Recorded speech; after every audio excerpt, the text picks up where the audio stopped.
Hi, how are you today? So, I want to talk to you today about how to make the most of your slowest summer months. And that would be what we are entering into for a lot of people in North America, and how to prepare yourself for your best business year. And my hope, my wish, my prayer for you is that this is the year of difference for you, that this is the year in which you see a lot of your dreams realized, in which you see traction in your business, in which things take off for you in a way that you'd never imagined possible, giving you that validation and that affirmation that you are doing the right thing, you're in the right place, and that you are exactly where you're supposed to be. So that's what we're doing today is I'm going to give you a few tips to help you during these months, to help you for your total prosperous year results. So this is the thing that a lot of people forget, myself included, and we constantly need reminders about, is that all of life operates on a cycle. And we see this in nature. We see that in nature, and we accept it to be a part of nature, where we know that things need to be planted, they need to grow, they need to come to fruition, and then they need to die. That's the cycle of life. And here's the funny thing is that a lot of people are not aware that this is also the same principle that's applied to business. It's also applied in personal lives, our personal lives, in our relationships, in the things that we do. So for example, if I ask you 5 years ago what you used to do as a hobby, you may find that now that's not something that's important to you, that your priorities have changed, that you've outgrown that, or that you've moved to something else. I could also ask you, as a child, what is it that you wanted to do for a living? And then, what is it that you're doing now? And you'll see that there are differences sometimes in the ways that these things go. It's because we have a cycle. And the same thing happens with our businesses, where we have these periods in time when you could just possibly be making a ton of money, working with incredible people, having the time of your life. And then another instance in the year when you're looking at your results and you're thinking, what's going on here? Like, where are people? Why are things not working out for me? So once you become aware that it is very much a part of nature, that things follow a cycle, then it allows you to sort of walk into your experiences with more of an open spirit, more of an open mind, where you're willing to learn what you're supposed to learn at each stage of your business, to become the person who you are supposed to be, so that you can sustain the success that you're working toward. So one of the things that I love to do during the slow months of the year, or when I'm forced into a period in which I have to take a step back, and for lots of people this happens due to illnesses or changes in their family environment or their daily routine. But one of the things that's really crucial is don't wait for things to happen so that you can take that moment to reflect. You want to make this a part of your life. So understand that in your business, you're going to have up and down time. You're going to have times when you're really busy, when you have to focus on client fulfillment, and then you're going to have times when you're not busy at all.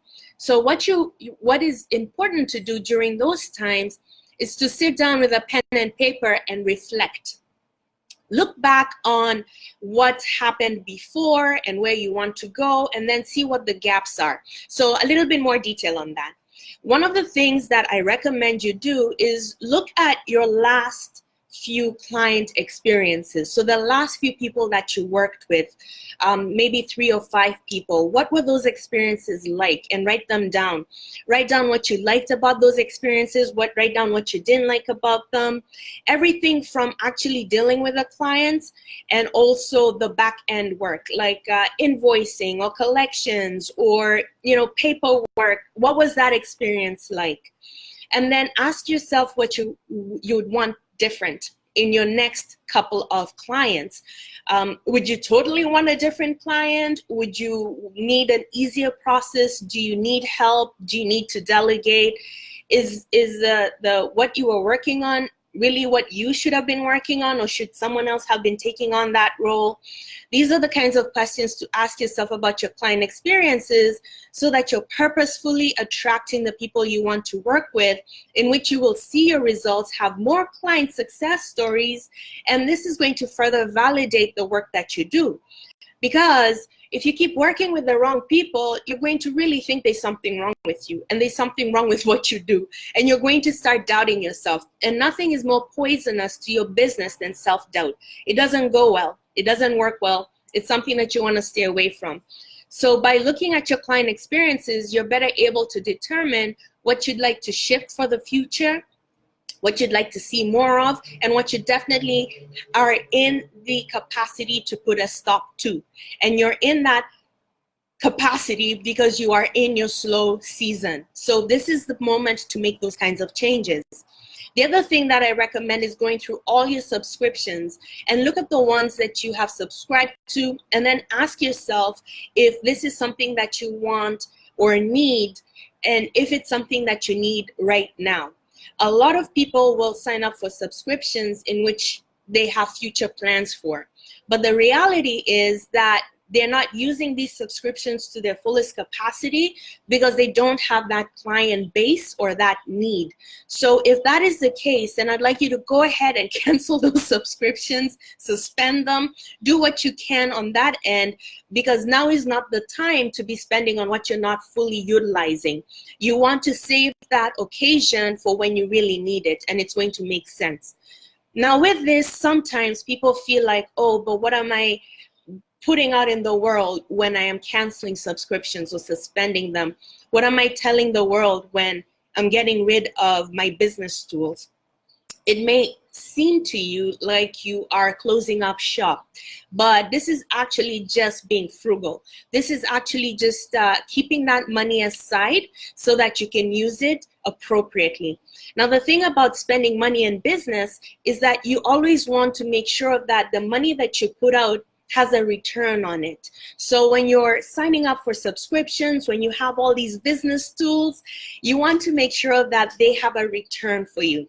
So if you don't have the client base right now that justifies that, go ahead and put those things on hold, knowing that when the opportunity comes, you'll be more than happy to sign up for them because you're going to need them.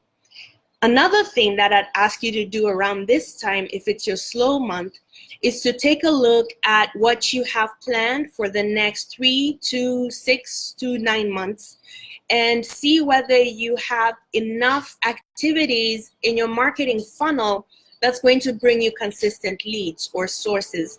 This is where you want to look back and see if you've called anybody, 3 months ago or even a year ago, whether you should be renewing relationships, whether you should be starting up new relationships, getting partners, whether you should be going to different kind of networking events or conferences or training, or whether you are okay where you are. This is a really good time to review the things that you're already into and see whether they're working for you or not. Now, the value of doing this is that you're always going to be proactive and not reactive. So a lot of business people, self-employed people, they react. So they're going to get the clients, they're going to do the work, there are parts of it that they're not happy with, there are parts of it that they're struggling with, but they're just moving because they have to keep moving. And then, or they're reacting. So like they have these new clients and they think, oh, I need to get this subscription, or I need to get this person to join my team. And it's all a part of a reaction. So, there's no planning really when it came to budget or when it came to projects or anything like that. And then in the slow season, it's like, okay, where are the people? And the truth is, well, you weren't doing any marketing around that time. You weren't consistent in your marketing efforts. You did not set up processes and systems to enable you to continually get new business.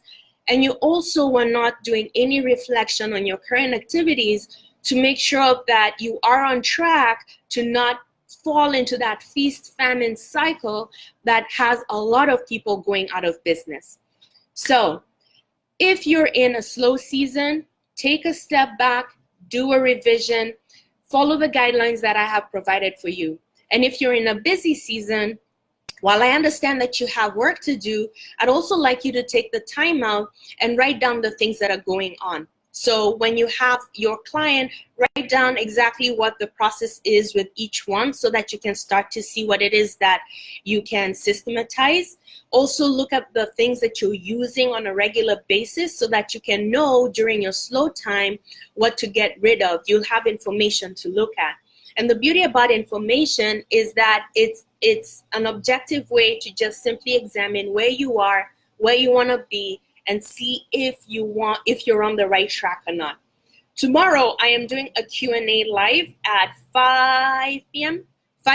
Eastern Standard Time. So please show up with your questions. Marketing, business, mindset, doesn't matter. I'm here to answer your questions, whatever they may be. Thank you for joining me today, and have a great rest of the day or evening.